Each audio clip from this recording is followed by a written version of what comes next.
بسم اللہ الرحمن الرحیم الحمد للہ والصلاة والسلام علی اہلہا اما بعد۔ مرفوعات کا بیان شروع ہوا تھا تو اس میں فاعل کی تعریف اور اس کی مثالیں آ گئیں۔ آگے مصنف رحمہ اللہ فرما رہے ہیں وَإِن كَانَ الْفِعْلُ مُتَعَدِّيًا كَانَ لَهُ مَفْعُولُ بِهِ أَيْضًا نحو ضَرَبَ زَيْدٌ عَمْرًا۔ اگر فعل متعدی ہو تو اس کا مفعول به بھی ہوگا، کان لہ مفعول به، اس کا مفعول به ایضا بھی ہوگا، نحو جیسے ضرب زید عمرا، زید نے عمر کو مارا۔ تو اس مثال کے اندر ضربہ یہ فعل متعدی ہے۔ فعل متعدی کا مطلب یہ ہے کہ صرف فاعل پر بات پوری نہ ہوتی ہو بلکہ اس کے لیے بات مکمل کرنے کے لیے مفعول به کی بھی ضرورت پڑتی ہو۔ جیسے اگر کوئی کہے کہ زید نے مارا، تو اب زید نے مارا، کس کو مارا یہ بات سامنے نہیں آئی، تو اس لیے مفعول به امرن کو لے کر آئے کہ زید نے عمر کو مارا، اب بات پوری ہوئی۔ تو فعل متعدی میں فاعل کے ساتھ ساتھ مفعول به کا ہونا بھی ضروری ہے۔ آگے فرما رہے مصنف رحمہ اللہ وَإِن كَانَ الْفَاعِلُ مُظْهَرًا وُحِّدَ الْفِعْلُ أَبَدًا نحو ضَرَبَ زَيْدٌ وَضَرَبَ الزَّيْدَانِ وَضَرَبَ الزَّيْدُونَ۔ اگر فاعل اس میں ظاہر ہو، اگر فاعل ظاہر ہو تو فعل ہمیشہ واحد ہوگا۔ فاعل اس میں ظاہر کا مطلب یہ ہے کہ فعل کے بعد فاعل اس میں ظاہر ہو تو فعل ہمیشہ واحد ہی آئے گا، اب چاہے فاعل تثنیہ ہو چاہے فاعل جمع ہو، بہر صورت فعل واحد آئے گا۔ جیسے مثالوں میں دیکھیے ضرب زیدن، تو زیدن اس میں ظاہر ہے اور زیدن یہ ضربہ کا فاعل بن رہا ہے۔ ضرب الزیدانی، الزیدانی یہ ضربہ کا فاعل ہے اور اس میں ظاہر ہے، یعنی ہمیں دکھائی دے رہا ہے، ظاہری اسم ہے۔ تو زیدان یہاں پر تثنیہ آیا ہے، اس کے باوجود ہم دیکھ رہے کہ زید یہ ضربہ فعل واحد آیا ہے۔ اسی طرح ضرب الزیدون، تو الزیدون یہ فاعل ہے ضربہ کا اور اس میں ظاہر ہونے کی وجہ سے ضربہ فعل واحد آیا ہے۔ وَإِن كَانَ مُضْمَرًا، اور اگر فاعل اس میں ضمیر ہو، وحید للواحد، تو فعل واحد کے فاعل اگر واحد ہے تو فعل بھی واحد ہوگا۔ جیسے نحو زید ضرب، زید نے مارا۔ تو یہاں پر دیکھیے زیدن یہ تو مبتدا ہے، ضرب فعل، اب ضرب فعل کا فاعل تو کوئی ہونا چاہیے، تو اس کے اندر ایک ہوا کی ضمیر ہے جو ضمیر زید کی طرف لوٹتی ہے، وہ ہوا کی ضمیر ضربہ کا فاعل بن رہی ہے۔ وَسُنِّيَ لِلْمُثَنَّى، اور تثنیہ کے لیے تثنیہ لایا جائے گا، یعنی اگر فاعل تثنیہ ہے تو اسی صورت میں فعل بھی تثنیہ لایا جائے گا۔ نحو الزیدانی ضربا، جیسے الزیدانی ضربا، تو الزیدان یہ تو مبتدا بن رہا ہے لیکن ضربا یہاں پر دیکھ رہے ہیں ہم ضربا تثنیہ لایا گیا ہے۔ تو کیوں لایا گیا ہے؟ اس لیے کہ اس کے اندر ایک تثنیہ والی ضمیر ہے جو الزیدان کی طرف لوٹ رہی ہے، تو ہما ضمیر کی وجہ سے ضرب فعل کو تثنیہ لایا گیا۔ وَجُمِعَ لِلْجَمْعِ، اور فاعل اگر جمع ہے تو اسی صورت میں فعل کو بھی جمع لایا جائے گا، جیسے وَجُمِعَ لِلْجَمْعِ، اور جمع کے لیے جمع لایا جائے گا۔ نحو الزیدون ضربوا، جیسے الزیدون ضربوا، تو الزیدون یہاں پر جمع ہے اور اسی طرح مبتدا بن رہا ہے، لیکن ضربوا یہ ضربوا فعل ہے، اس کا فاعل کہاں ہے؟ تو اس کا فاعل اس میں ہم ضمیر ہے جو زید کی طرف لوٹ رہی ہے، وہ ہم ضمیر ضربہ کا فاعل بن رہی ہے۔ تو ہم یہاں پر دیکھ رہے ہیں واحد ضربہ کے اندر ہوا کی ضمیر واحد تھی، اس وجہ سے فعل کو بھی واحد لایا گیا، تثنیہ میں الزیدانی ضربانی، اس کے اندر ضربہ میں ہما کی ضمیر تثنیہ تھی، اس وجہ سے ضربہ تثنیہ لایا گیا۔ وجمع للجمع الزیدون ضربوا، ضربوا میں ہم ضمیر جمع کی تھی، اس وجہ سے ضربوا جمع لایا گیا۔ تو تینوں مثالوں میں ضمیروں کے مطابق فعل کو واحد تثنیہ جمع لایا گیا ہے۔ وَإِنْ كَانَ الْفَاعِلُ مُؤَنَّثًا حَقِيقِيًّا وَهُوَ مَا بِإِزَائِهِ ذَكَرٌ مِّنَ الْحَيَوَانِ أُنِّثَ الْفِعْلُ أَبَدًا إِن لَّمْ تَفْصِلْ بَيْنَ الْفِعْلِ وَالْفَاعِلِ نحو قامت ہندن۔ اگر فاعل مؤنث حقیقی ہو، اگر فاعل مؤنث حقیقی ہو، اب مؤنث حقیقی کس کو کہیں گے؟ خود مصنف رحمہ اللہ آگے اس کی تعریف بیان کر رہے ہیں۔ وَهُوَ مَا بِإِزَائِهِ ذَكَرٌ مِّنَ الْحَيَوَانِ، مؤنث حقیقی جس کے مقابلے میں کوئی جاندار مذکر ہو، کوئی جاندار مذکر ہو تو اس کو کہیں گے مؤنث حقیقی۔ اگر فاعل مؤنث حقیقی ہے اُنِّثَ الْفِعْلُ أَبَدًا، تو فعل بھی ہمیشہ مؤنث ہوگا۔ کب؟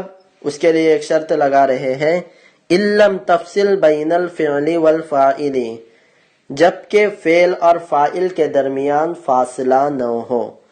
نحو قامت ہندن، تو ہندن یہ مؤنث کا نام ہے اور مؤنث میں جاندار کا نام ہے، انسان میں سے جاندار کا نام ہے۔ تو مؤنث کے مقابلے میں مذکر مرد موجود ہوتا ہے، مؤنث کے مقابلے میں یعنی جاندار مؤنث کے مقابلے میں جاندار مذکر موجود ہوتا ہے۔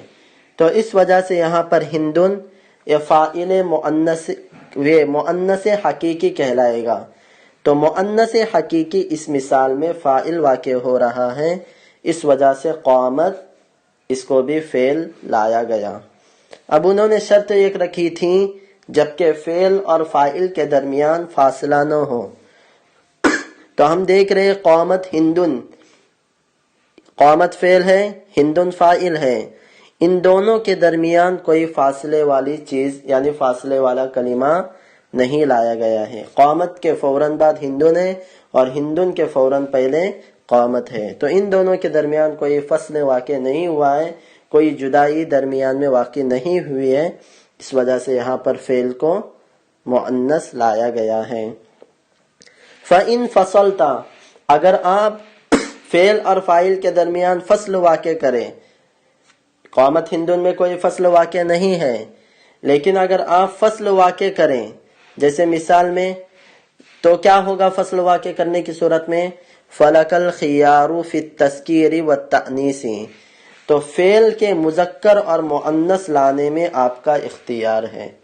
آپ چاہے تو فعل مذکر بھی لا سکتے ہیں، آپ چاہے تو فعل مؤنث بھی لا سکتے ہیں۔ کب یہ؟ اوپر سے مثال دیکھیے، اوپر سے عبارت دیکھیے، اگر فاعل مؤنث حقیقی ہو تو فعل ہمیشہ مؤنث لایا جائے گا۔ فعل مؤنث کب لایا جائے گا؟ ہمیشہ جبکہ فعل اور فاعل کے درمیان کوئی فاصلہ نہ ہو۔ اور اگر فاعل مؤنث حقیقی ہے اور فعل اور فاعل کے درمیان کوئی فاصلہ ہے تو ایسی صورت میں آپ کو فعل کے مذکر اور مؤنث لانے میں اختیار ہے۔ جیسے اب یہاں پر مثال کے ذریعے سمجھ لیجئے، نحو ضرب الیوم ہندن، تو ضرب فعل ہے اور ہندن یہ فاعل مؤنث حقیقی ہے۔ اب مؤنث حقیقی ہے تو ضرب فعل مؤنث آنا چاہیے تھا، لیکن فعل اور فاعل کے درمیان الیوم کے ذریعے سے فاصلہ واقع ہوا ہے، اس وجہ سے ضرب کو فعل لایا گیا۔ وَإِن شِئْتَ قُلْتَ، اگر آپ چاہیں تو اس طرح بھی پڑھ سکتے ہیں ضربت الیوم ہندن، تو یہاں پر دیکھیے ہندن یہ فاعل ہے اور مؤنث حقیقی ہے، لیکن فعل اور فاعل کے درمیان فاصلہ واقع ہوا ہے الیوم کے ذریعے سے، اس کے باوجود ضربت مؤنث لایا گیا۔ تو اگر فاصلہ واقع ہو فعل اور فاعل کے درمیان تو آپ چاہے تو فعل کو مذکر لا سکتے ہو، اور اگر آپ چاہے تو فعل کو مؤنث لا سکتے ہو۔ وَكَذَلِكَ فِي الْمُؤَنَّثِ الْغَيْرِ الْحَقِيقِيِّ، اسی طرح مؤنث غیر حقیقی میں بھی، یعنی مؤنث غیر حقیقی کا اب کیا مطلب ہوگا؟ جس کے مقابلے میں کوئی جاندار مذکر نہ ہو اس کو مؤنث غیر حقیقی کہیں گے۔ جیسے طلعت الشمس، الشمس یہ مؤنث ہے لیکن غیر حقیقی ہے، اس لیے کہ الشمس ایسا مؤنث ہے اس کے مقابلے میں کوئی مذکر موجود نہیں ہے، جاندار مذکر موجود نہیں ہے، اس وجہ سے اس کو مؤنث حقیقی کہیں گے۔ تو مؤنث حقیقی بھی ہو تو ایسی صورت میں اس کے فعل کے لانے میں اختیار ہے، آپ چاہے تو اس کا فعل مذکر لا سکتے ہو اور آپ چاہے تو اس کا فعل مؤنث لا سکتے ہو۔